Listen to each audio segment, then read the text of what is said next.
प्यारे बच्चों, जैसा कि आप जानते हैं कि मैंने आपके साथ ऑलरेडी डिस्कस कर रखा है लैंग्वेज ऑफ केमिस्ट्री के बारे में। तो लैंग्वेज ऑफ केमिस्ट्री को हम लोग वापस दोबारा आज फिर से पढ़ते हैं, और इसमें जितनी भी हम number of chemical equations, valencies, ये सारी बातें आपको बता रहे हैं, उनको आप ध्यान से सुनिए। यदि अगर आप वैलेंसीज को नहीं याद करेंगे, समझेंगे नहीं, तो फिर आप किसी भी रिएक्शन को कंप्लीट नहीं कर पाएंगे। इसलिए आपके लिए ये लेक्चर काफी महत्वपूर्ण है, और ऐसा मैंने आपको प्रीवियस लेक्चर्स में भी पढ़ाया हुआ है। तो जो बच्चे क्लास 9th में हैं उनके पास वो चैप्टर है केमिकल रिएक्शन एंड इक्वेशंस। जो बच्चे क्लास 8th में हैं उनके पास ये चैप्टर है some basic concepts of chemistry, या लैंग्वेज ऑफ केमिस्ट्री के नाम से है। तो क्या नाम है बेटा तुम्हारे चैप्टर का? लैंग्वेज ऑफ केमिस्ट्री से क्लास 8th के हिसाब से बना हुआ है। तो आप किसी भी बोर्ड से हो, ये लेक्चर काफी इंपॉर्टेंट होता है, आप इसको ध्यानपूर्वक सुनिए। तो बच्चों, यहाँ पर हम सबसे पहले हम आपके साथ क्या करते हैं, स्क्रीन शेयर करते हैं। तो ध्यान से देखिए, मैंने आपके साथ स्क्रीन फिर से शेयर कर दी है, और स्क्रीन शेयर करने के साथ अब आपके पास रही ये आईपैड की स्क्रीन।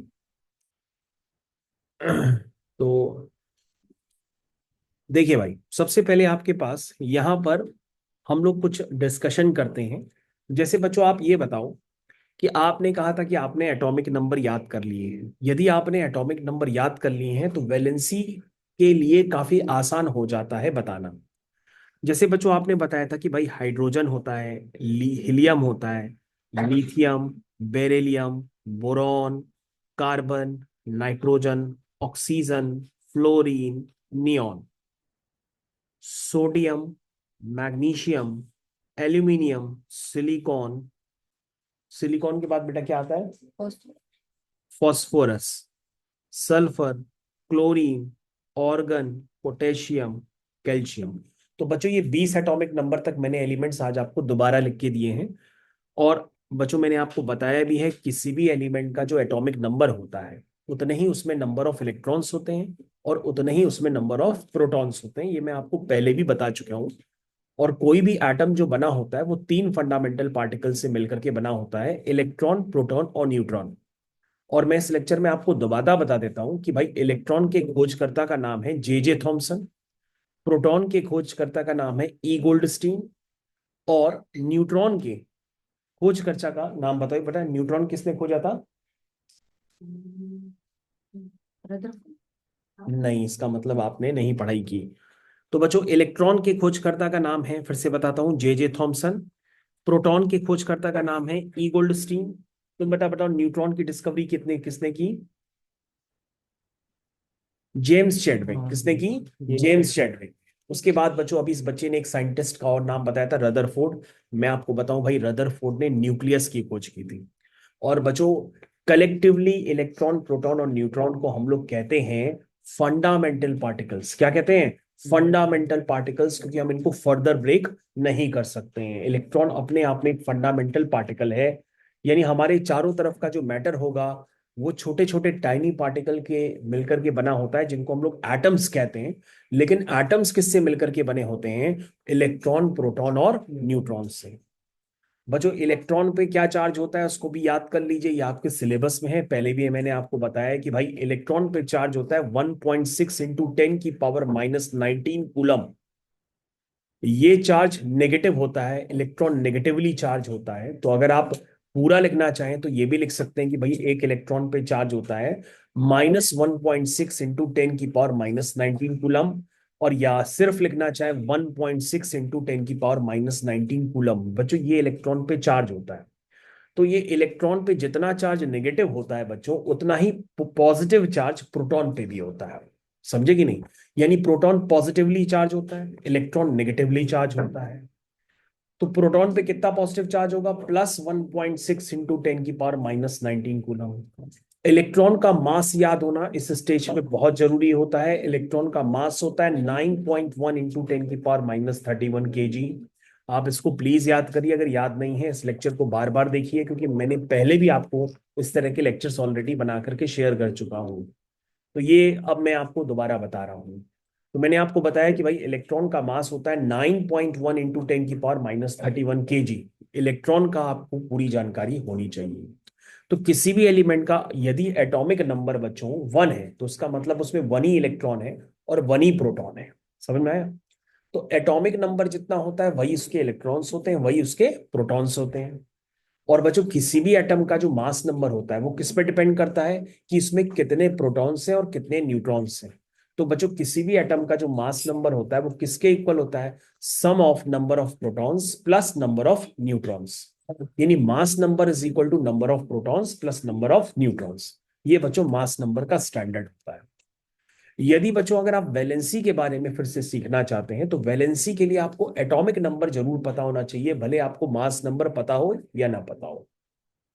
तो बच्चों अभी मैं एलिमेंट्स की वैलेंसी बता रहा हूं, ये रेडिकल्स की नहीं बता रहा हूं, एलिमेंट्स की बता रहा हूं। रेडिकल्स क्या होते हैं? ग्रुप ऑफ एटम्स होते हैं, जैसे सल्फेट हो गया, नाइट्रेट हो गया, ये सब रेडिकल्स है। लेकिन अभी मैं क्या बता रहा हूं, मैं इन फंडामेंटल जो आपके सामने एलिमेंट लिखे हुए हैं इन एलिमेंट्स की वैलेंसी बताऊंगा। वैलेंसी का क्या मतलब होता है? कोई आप बता सकते हो वैलेंसी का क्या मतलब होता है? मतलब कि तो बताओ बेटा, वैलेंसी का मतलब। शेल को कंप्लीट करने के लिए जो बचते हैं वो। हाँ बिल्कुल सही बताया आपने बच्चों, काफी बार मैंने आपको पहले भी बताया है कि वैलेंसी का मतलब होता है कि कोई भी एटम अपने ऑक्टेट को कंप्लीट करने के लिए जो भी नंबर ऑफ इलेक्ट्रॉन लूज करता है या उस गेन करता है वो उसकी वैलेंसी होती है। ऑक्टेट का मतलब क्या होता है? अगर फर्स्ट ऑक्टेट को से कंप्लीट करना है तो उसको 2 इलेक्ट्रॉन चाहिए होते हैं। सेकेंड या थर्ड को कंप्लीट करना है तो उसको 8 इलेक्ट्रॉन चाहिए होते हैं। तो वो अपने ऑक्टेट को कंप्लीट करने के लिए जो भी नंबर ऑफ इलेक्ट्रॉन लूज करेगा या गेन करेगा वो उसकी वैलेंसी होगी। बच्चों लूज करता है तो उसकी वैलेंसी प्लस साइन के साथ होती है, गेन करता है तो उसकी वैलेंसी माइनस साइन के साथ। तो बच्चों ये बहुत ही फंडामेंटल थ्योरी है, आप इसको जरूर याद रखिए वरना आपको एग्जाम में बहुत कंफ्यूजन होगा। आप लिख नहीं पाएंगे कि सोडियम हाइड्रोक्साइड में सोडियम की वैलेंसी क्या होती है, तो बताएंगे सोडियम की वैलेंसी क्या होती है? हाँ इस बच्चे ने बिल्कुल बताया, सोडियम हाइड्रोक्साइड में सोडियम की वैलेंसी होती है प्लस। तो बेटा बताओ कैल्शियम हाइड्रोक्साइड में कैल्शियम की वैलेंसी क्या होती है? कैल्शियम वो बनी होती थी। नहीं बेटा, कैल्शियम की वैलेंसी +2। चलिए अब इसकी जानकारी मैं आपको और भी देता हूं, ध्यान से सुनिए बच्चों। सबसे पहले मैं एटॉमिक नंबर ही लिख देता हूं आपके।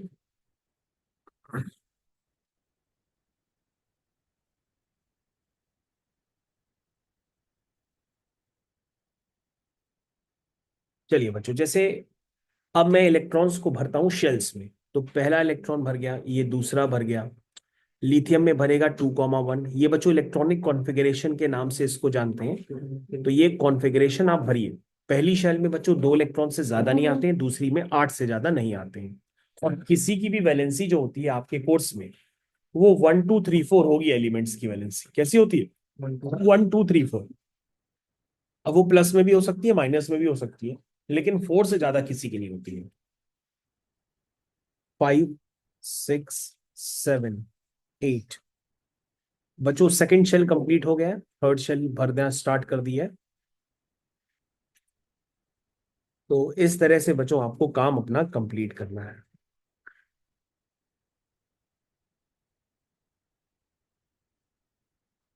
तो बच्चों थर्ड शेल कंप्लीट हो चुकी है, फोर्थ शेल को चालू कर दिया है। अब बच्चों आप देख करके वैलेंसी हमको बताते चले जाएंगे। हाइड्रोजन की वैलेंसी क्या है? क्योंकि सर हाइड्रोजन को ऑक्टेट कंप्लीट करने के लिए 1 इलेक्ट्रॉन चाहिए, तो हाइड्रोजन की वैलेंसी होती है 1। क्या होती है? 1। अगर आप बच्चों लिखना चाहें सही ढंग से तो +1 भी लिख सकते हैं। हीलियम बच्चों नहीं गेन करता है नहीं लूज करता है। ऐसे एलिमेंट्स को हम लोग कहते हैं इनर्ट गैस एलिमेंट्स, क्योंकि इनको किसी से कोई लेना देना नहीं है कि इनका खुद का ऑक्टेट कंप्लीट है, ये किसी से भी रिएक्ट नहीं करना चाहते हैं। तो इनकी वैलेंसी क्या मान के चलेंगे? 0। वैलेंसी मतलब कंबाइनिंग कैपेसिटी। लिथियम क्या करेगा?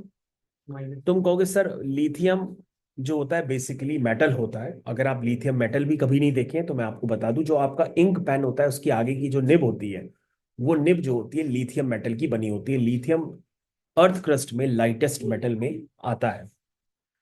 तो बच्चों अगर ये अपना ऑक्टेट यहां कंप्लीट करेगा तो उसको 7 इलेक्ट्रॉन चाहिए, तभी 1 से 8 हो पाएंगे। अगर ये 7 इलेक्ट्रॉन गेन कर लेगा तो उसकी वैलेंसी 7 हो जाएगी, जो उसकी संभव नहीं है। इसलिए ये बच्चों 1 इलेक्ट्रॉन लूज कर देता है परमानेंटली और ये स्टेबल हो जाता है, क्योंकि फर्स्ट शेल में 2 इलेक्ट्रॉन होते हैं। तो 1 इलेक्ट्रॉन लूज करना आसान होता है, और वैलेंसी तो मैंने बताया 7 हो भी नहीं सकती है, तो ये 1 इलेक्ट्रॉन लूज करता है। वैसे भी मैं आपको बता दूं बच्चों, जो मेटल्स होते हैं वो मेटल्स हमेशा ही इलेक्ट्रॉन लूज करते हैं, क्योंकि वो इलेक्ट्रो पॉजिटिव इन नेचर होते हैं, वो इलेक्ट्रॉन देना पसंद करते हैं, लेते कभी नहीं है।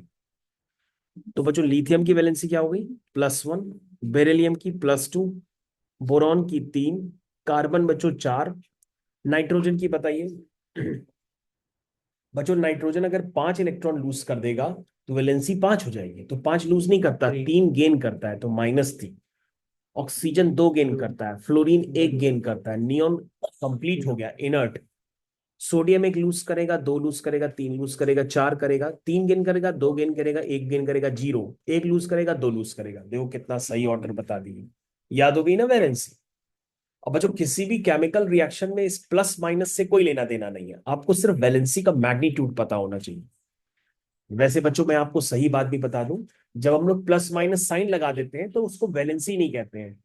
जब हम लोग प्लस माइनस साइन लगा देते हैं तो उसको वैलेंसी नहीं कहते हैं, उसको कहते हैं ऑक्सीडेशन स्टेट। क्या कहते हैं, ऑक्सीडेशन स्टेट। ये भी आपको पता होना चाहिए। तो सही मायने में अगर आप प्लस माइनस लगाते हैं तो ऑक्सीडेशन स्टेट के नाम से उसको जाना जाता है। तो सोडियम की प्लस हो गई, मैग्नीशियम प्लस प्लस प्लस, ये बच्चों कितना हो गया, फॉस्फोरस की 3, माइनस माइनस -1 +1 +2। तो बच्चों अब आपको दिख रहा होगा कि भाई कैल्शियम की वैलेंसी कितनी है, +2, दिख रहा है ना। तो बच्चों अब हम क्या करते हैं, यहां पर सबसे पहले पॉजिटिव आयंस लिखते हैं। जरा ध्यान से देखिएगा, आपको और भी वैलेंसी याद करनी पड़ेगी। सबसे पहले बच्चों ध्यान से देखिएगा, सबसे पहले हम यहां पर कुछ आयंस लिख रहे हैं। चलिए भाई, name of ion oblique radical. चलिए बच्चों स्टार्ट करते हैं। सबसे पहले बच्चों आपको पोटेशियम की बतानी है, नेम ऑफ आयन। और बच्चों फिर हम लोग रेडिकल की भी लिखेंगे, जब रेडिकल की लिखेंगे तो रेडिकल भी लिखना बता देंगे। अभी फिलहाल आपको ये बताना है, या रेडिकल लिख ही लो आप। बताइए बच्चों, वैलेंसी बतानी है आपको। पोटेशियम की बच्चों बताइए क्या होती है, +1। सोडियम की बच्चों बताइए कितनी होती है, +1। बच्चों कॉपर की 2 वैलेंसी होती है, एक 1 भी होती है, एक 2 भी होती है, लेकिन कॉपर के ब्रैकेट में अगर रोमन नंबर्स में फर्स्ट लिखा है तो उसकी वैलेंसी +1 है। बच्चों मरकरी, मरकरी की भी बच्चों 2 होती हैं। मरकरी का सिंबल होता है Hg। क्या होती है, Hg। अगर रोमन नंबर्स में फर्स्ट लिखा है तो उसका वैलेंसी होती है +1। सिल्वर, सिल्वर होता है बच्चों Ag, Ag होता है सिल्वर का सिंबल। अगर उसमें रोमन नंबर्स में फर्स्ट लिखा है तो उसकी वैलेंसी होती है +1। सिल्वर मतलब सोना चांदी पीतल तांबा, आप समझते हैं ना, तो सिल्वर वही होता है। गोल्ड का सिंबल होता है Au, सिल्वर का सिंबल होता है Ag। गोल्ड कौन पहनती है, औरत पहनती है, इसलिए गोल्ड का सिंबल क्या होता है, Au। Au को और भी क्या कहते हैं, औरम कहते हैं। क्या कहते हैं, औरम। चलिए जब आएगा तो बाद में और बताऊंगा, इतनी जानकारी काफी है। उसके बाद बच्चों सबसे ज्यादा यूज होने वाला अमोनियम आयन। तो बच्चों अमोनियम जो है उसको NH4 से रिप्लेस करते हैं और ये रेडिकल है, इसकी वैलेंसी होती है +1। क्या होती है, +1। उसके बाद बच्चों हाइड्रोजन, हाइड्रोजन की होती है बच्चों +1। कैल्शियम, कैल्शियम की होती है बच्चों +2, ये तो भी बताया भी था भाई। मैग्नीशियम, मैग्नीशियम की कितनी होती है, +2। बच्चों जितने भी कैटायंस होते हैं अभी मैंने उनको कंसिडर किया है, आप ज्यादातर कैटायंस ही देखेंगे। जिंक, जिंक की बताएं भाई वैलेंसी क्या होती है, जिंक की कितनी होती है, +2। कॉपर, अगर बच्चों ब्रैकेट में रोमन नंबर्स में सेकंड लिखा है तो उसकी हो गई +2। माराकारी, ब्रैकेट में अगर रोमन नंबर्स में सेकंड लिखा है तो क्या हो गई, +2। समझ रहे हो कि नहीं। उसके बाद सिल्वर, रोमन नंबर में अगर सेकंड लिखा है तो उसका मतलब +2। बच्चों आयरन बहुत ज्यादा यूज होगा, आयरन कॉपर। आयरन बच्चों 2 तरह का होता है, एक होता है फेरस, एक होता है फेरिक। जब +2 ऑक्सीडेशन स्टेट होती है तो उसका नाम होता है फेरस। क्या नाम होता है, फेरस। और जब 3 होती है तो उसको हम लोग कहते हैं फेरिक। तो बच्चों 2 तरह के कंपाउंड भी बनते हैं, आपने सुना भी होगा नाम, फेरस क्लोराइड और फेरिक क्लोराइड। क्या नाम है, फेरस क्लोराइड और फेरिक क्लोराइड, ठीक है ना। उसका बच्चों बाद है लेड, लेड का सिंबल हो गया Pb। Pb की बच्चों होती है +2। सेकंड एल्यूमिनियम, एल्यूमिनियम की बच्चों 3 होती है, आप कंफ्यूज ना होइएगा, एल्यूमिनियम एक ही तरह का होता है, 3 होती है। लेड, बच्चों लेड के 2 होती है, 2 भी होती है, एक 4 भी होती है। तो लेड की 4 भी हो सकती है, +4। तो बच्चों मैंने जितने भी कैटाइंस थे जो ज्यादातर यूज हो सकते हैं मैंने आपको बताए। तो बच्चों अभी मैंने जो बताए थे ना वो सारे कैसे थे, पॉजिटिव आयंस थे। कैसे थे? पॉजिटिव आयंस थे, जो मैंने आपको बहुत पहले ही याद करने के लिए कहा था, लेकिन आपने याद अभी तक नहीं किए हैं। चलिए भाई, उसके बाद आ गया नेगेटिव आयंस। नेगेटिव आयंस में बच्चों को रेडिकल्स वगैरह सब कवर करेंगे। रेडिकल्स का मतलब मैंने आपको बताया, ग्रुप ऑफ एटम्स होता है। क्लोराइड Cl, Cl का सिंबल होता है -1। Bromide Br -1। Iodide -1। Hydroxide OH -1। ठीक है ना? हाइड्रोजन कार्बोनेट, क्या कहते हैं? Hydrogen carbonate which is HCO3 -1। Hydrogen bisulphate, ध्यान से सुनिए, बाईसल्फेट अलग होता है, बाईसल्फाइट अलग होता है। अगर आप हाइड्रोजन बाईसल्फेट कहेंगे तो HSO4 है, उसकी होती है -1। और बाईसल्फाइड कहेंगे तो वो बन जाएगा HSO3, उसकी हो जाएगी -1। लिखने में अंतर है। Nitrate NO3 -1। कार्बोनेट CO3, उसकी होती है -2। Sulphite sulphite sulphite SO3 -2। Sulphate SO4 -2। Sulphide, डमरू वाला ड, सल्फाइड -2। ऑक्साइड -2। Phosphate PO4 -3। तो बच्चों आप समझ गए, इतने तरह की आपको मेहनत करनी है। स्पेशली आपको नेगेटिव आयन रेडिकल्स में ज्यादा मेहनत करनी पड़ेगी, तभी आपका काम बनेगा, वरना आप कंपाउंड्स को लिखने में असफल माने जाएंगे। समझ गए आप? चलिए, हाँ बच्चों, अब मैं आपको बहुत ही इंपॉर्टेंट रिएक्शन बताता हूं। उसका नाम है मैन्युफैक्चर ऑफ अमोनिया। ध्यान से सुनिएगा बच्चों, मैं जितनी भी बातें बता रहा हूँ बहुत ही इंपॉर्टेंट है, जरा ध्यान से सुनिएगा जो मैं आपको बातें बताता हूँ। सबसे पहले जितने भी बच्चे बैठे हैं उनका फिर से हार्दिक स्वागत है। ध्यान से सुनिए, मैं आपको जो बातें बता रहा हूँ बहुत ही कॉमन तरीके से एग्जाम में यूज होती हैं। उसमें सबसे पहली हेडिंग है आपके पास कैटलिस्ट। क्या हेडिंग है? कैटलिस्ट। लिखा है certain chemical reactions which take place by use of a catalyst. कुछ ऐसी रिएक्शंस होती हैं जो कैटलिस्ट को यूज करके कंप्लीट की जाती है। कैटलिस्ट क्या होते हैं? वो रिएक्शन में पार्टिसिपेट नहीं करते हैं, लेकिन रिएक्शन को कंप्लीट करा करके रिएक्शन से बाहर वापस निकल आते हैं। तो certain chemical reaction take place by use of catalyst. Catalyst is a substance which alters the rate of reaction. Catalyst एक ऐसा सब्सटेंस होता है कि रिएक्शन के रेट को ऑल्टर कर सकता है। ऑल्टर मतलब चेंज कर सकता है, वो बढ़ा भी सकता है और कम भी कर सकता है। डिपेंड करता है कि आपने कैटलिस्ट कौन सा लिया है। पॉजिटिव लिया है तो वो रेट ऑफ रिएक्शन को बढ़ा देगा, नेगेटिव लिया है तो वो रेट ऑफ रिएक्शन को कम कर देगा। तो आपको ये ध्यान होना चाहिए कि भाई कैटलिस्ट एक ऐसा सब्सटेंस होता है जो रिएक्शन के रेट को अल्टर कर सकता है without taking part in the reaction. समझ में आया? Catalyst is a substance which alters the rate of reaction without taking part in a reaction। बच्चों यही डेफिनेशन आपको नोट्स में भी लिखवाई गई है, तो अगर आप अपने नोट्स खोल करके बैठे हैं तो उनको भी ध्यान से देखिए। तो मैंने आपको कैटलिस्ट की बहुत अच्छी सी डेफिनेशन बताई। ठीक है, तो कैटलिस्ट मेरे ख्याल से अब आपको याद भी रहेगा। तो कैटलिस्ट के एग्जाम्पल के लिए मैं आपको एक बेहतर रिएक्शन भी बताता हूँ, वो सभी के कोर्स में भी है। तो जैसे बच्चों मैंने एक रिएक्शन लिखी, अमोनिया +O2। O2 का मतलब अमोनिया को ऑक्सीडाइज करा रहे हैं। बच्चों जब हम अमोनिया को ऑक्सीडाइज कराते हैं तो बनता है NO+H2। ये बच्चों रिएक्शन कंप्लीट होगी, और ये रिएक्शन बच्चों एक्सोथर्मिक रिएक्शन है। तो एक्सोथर्मिक रिएक्शन जब कंप्लीट करती हैं तो हीट इवॉल्व भी करती हैं। और बच्चों रिएक्शंस को आप बैलेंसिंग करना तो जानते ही हैं, तो मैं अभी कोफिशिएंट्स डायरेक्टली लगा देता हूं। 4, यहाँ 5, यहाँ 4 और यहाँ 6। तो बच्चों ये मैंने कंप्लीट कर दी रिएक्शन। लेकिन बच्चों जब ये रिएक्शन होती है तो उसमें कैटलिस्ट यूज होता है जिसका नाम होता है प्लैटिनम। क्या नाम होता है? प्लैटिनम। कहोगे सर प्लैटिनम तो इतना महंगा होता है, गोल्ड के इक्विवेलेंट होता है, वो रिएक्शन में भी यूज करते हैं? हाँ बिल्कुल यूज करते हैं। तो याद रखिएगा, ammonia and oxygen in presence of catalyst known as platinum and at a temperature of 800 degree centigrade forms nitric oxide. इसका नाम होता है बच्चों नाइट्रिक ऑक्साइड। क्या नाम होता है इसका बच्चों? नाम nitric oxide. This reaction is exothermic and heat is given out by plus delta. ठीक, इसको बच्चों डेल्टा भी कहते हैं, दैट इज हीट बाहर निकल रही है। अभी बच्चों मैंने एक एग्जांपल आपको बताया और थोड़ी देर पहले बताया था कि भाई कैटलिस्ट दो तरह के होते हैं, वो रिएक्शन के रेट को ऑल्टर करते हैं। ऑल्टर करने का मतलब रेट ऑफ रिएक्शन को फास्ट भी कर सकते हैं, स्लो भी कर सकते हैं। तो मैं आपको बताता हूँ टाइप्स ऑफ कैटलिस्ट।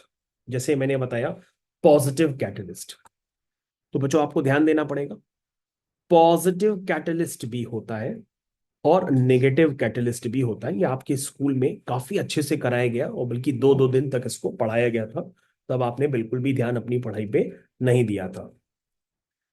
तो positive catalyst, it is a catalyst which increases the rate of chemical reaction. For example manganese dioxide. तो बच्चों आपसे ये पूछा जाता है कि मैंगनीज डाइऑक्साइड कौन सा कैटलिस्ट है, तो आप बताओगे पॉजिटिव कैटलिस्ट है। इसका तुम्हें एग्जाम्पल भी देना पड़ेगा कि जब हम पोटेशियम क्लोरेट को यानी KClO3 को जब मैं हीट करता हूं इन presence of positive catalyst which is MnO2, तो बच्चे यहां पे KCl बनता है और ऑक्सीजन गैस लिबरेट होती है। ठीक है, ये बात आपको सब समझ में आ रही है। तो बच्चे यहाँ पे 2 हो गया, यहाँ पे 2 हो गया और यहाँ पे क्या हो गया 3 हो गया। तो ये बात आपको समझ में आनी चाहिए कि decomposition of potassium chlorate to give oxygen gas, समझ में आया? इसको हम लोग कहते हैं ये रिएक्शन किसमें इन्वॉल्व हो रही है, पॉजिटिव कैटलिस्ट। उसके बाद बच्चों मैंने आपको चिल्ला चिल्ला के बताया कि भाई पॉजिटिव कैटलिस्ट आपका क्या है, MnO2 है।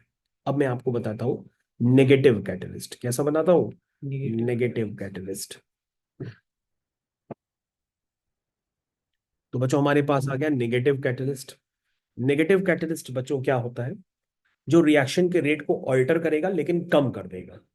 तो it is a catalyst which decrease the rate of reaction. For example आपके स्कूल में ये क्वेश्चन भी था, याद है ना आपको, ये स्कूल में क्वेश्चन था शीट में आपकी यूनिट टेस्ट में, कि आपको नेगेटिव कैटलिस्ट का नाम लिखना था। तो नेगेटिव कैटलिस्ट का नाम था phosphoric acid which is H3PO4। इसका नाम होता है फॉस्फोरिक एसिड, फॉस्फोरिक एसिड।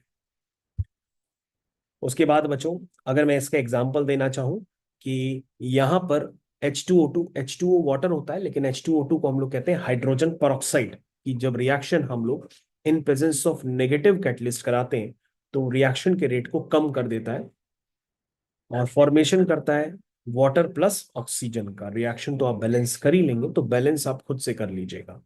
तो बच्चों ये एक एग्जांपल हो गया नेगेटिव कैटलिस्ट का, ऊपर हो गया पॉजिटिव कैटलिस्ट का। बच्चों सबसे अंतिम बात और सबसे महत्वपूर्ण, और इस पे भी आपसे स्कूल में क्वेश्चन ऑलरेडी पूछा गया है और फाइनल में भी जरूर पूछा जाएगा, उसके बाद आता है बच्चों प्रमोटर। क्या नाम आता है, प्रमोटर। प्रमोटर। प्रमोटर क्या होता है, प्रमोटर आर दो substances which improve the efficiency of catalyst. यानी कि कैटलिस्ट की अगर आपको डाउट है कि ये कैटलिस्ट रिएक्शन के रेट को ऑल्टर तो करेगा लेकिन एफिशिएंसी उसकी कम है, तो आप उस कैटलिस्ट की एफिशिएंसी को बढ़ाने के लिए क्या यूज कर सकते हो, प्रमोटर। तो प्रमोटर क्या होते हैं, promoter are the substance which improve the efficiency of catalyst. तो promoter are the substance which improve the efficiency of catalyst। ठीक, ये हो गया। जैसे बच्चों मैं आपको बहुत ही इंपॉर्टेंट रिएक्शन बताता हूं, ऑलरेडी स्कूल में भी है। इसको हम लोग कहते हैं हेबर प्रोसेस से अमोनिया का हम प्रिपरेशन कर रहे हैं। This is N2 plus thrice H2। और बच्चों ये रिएक्शन रिवर्सिबल भी होती है। रिवर्सिबल रिएक्शन का साइन हम लोग कैसे बनाते हैं, अगर आप पहली बार देख रहे हैं तो ध्यान पूर्वक देखिए, एक साइन ऐसे आगे जाता है और एक साइन ऐसे पीछे आता है, तो हमें पता पड़ जाता है कि रिएक्शन क्या है, रिवर्सिबल है। और इसमें क्या बन रही है, अमोनिया बन रही है और हीट बाहर निकल रही है। तो बच्चों यहां पर क्या है, यहां पर आपने प्रमोटर लिया है मोल्बिडेनम और कैटलिस्ट है आपका फाइनली डिवाइडेड आयरन। तो आयरन आपका कैटलिस्ट है, लेकिन कैटलिस्ट की इफिशियंसी को इंप्रूव करने के लिए आपने जो प्रमोटर लिया है उसका नाम है मोल्बिडेनम। और टेम्परेचर है 450 डिग्री सेंटीग्रेड, समझ में आया? और प्रेशर है 200 एटमॉस्फियर, प्रेशर की यूनिट होती है एटमॉस्फियर। तो बच्चों इस रिएक्शन का इंपॉर्टेंस हम जितना बताएं उतना कम है, तो आप इस रिएक्शन को जरूर याद रखिए। कैटलिस्ट का नाम है फाइनली डिवाइडेड आयरन, और उसकी इफिशिएंसी को बढ़ाने के लिए जो मैंने प्रमोटर लिया है उसका नाम है मोल्बिडेनम। और टेम्परेचर और प्रेशर तो ऑब्वियस सी बात है, और ये रिएक्शन एक्सोथर्मिक होती है। लेकिन आप ये जरूर याद रखिए कि एग्जाम में ये रिएक्शन आपके पास आने ही वाली है, तो ये लेक्चर आपके लिए काफी ज्यादा इंपॉर्टेंट हो गया है वैलेंसी वगैरह के भी हिसाब से। तो आशा करते हैं अब आपको इतनी बातें समझ में आ गई होगी। अब आप कोई भी रिएक्शन लिखेंगे तो आपको लिखने में प्रॉब्लम नहीं आएगी। जैसे बच्चों मैंने आपसे कहा कि सोडियम सल्फाइड लिखो, तो ये सोडियम हो गया, ये सल्फाइड हो गया। तो सोडियम की होती है +1, सल्फाइड की क्या होती है -2। इसको बच्चों हम लोग क्रॉस मल्टीप्लाई करते हैं, जिसको हम लोग कहते हैं क्रिस करना, फिर क्रॉस करना, तो ये बन जाएगा Na2SO3। इसका नाम है बच्चों सोडियम सल्फाइड। लेकिन यदि बच्चों कोई आपसे कहता है सोडियम सल्फेट, तो सोडियम की +1 होती है, सल्फेट की -2 होती है। फिर से बच्चों क्रिस क्रॉस करोगे तो आपके पास बन जाएगा सोडियम सल्फेट। तो बच्चों आप ये अगर वैलेंसीज वगैरह वाले टर्म्स क्लियर हैं तो आपको लिखने में प्रॉब्लम नहीं आएगी। चलिए फिलहाल वैलेंसीज आपको याद करनी है। बाकी जो बच्चे क्लास 9th में हैं वो हमारे केमिकल रिएक्शन एंड इक्वेशंस की चैप्टर की सारी रिकॉर्डेड लेक्चर्स हैं, आप उनको अगर दोबारा देखेंगे तो आपको और ज्यादा समझ में आएगा। तो फाइनली बच्चों हम लोग इस लेक्चर का एंड करते हैं, डी एंड करते हैं। थैंक यू, धन्यवाद।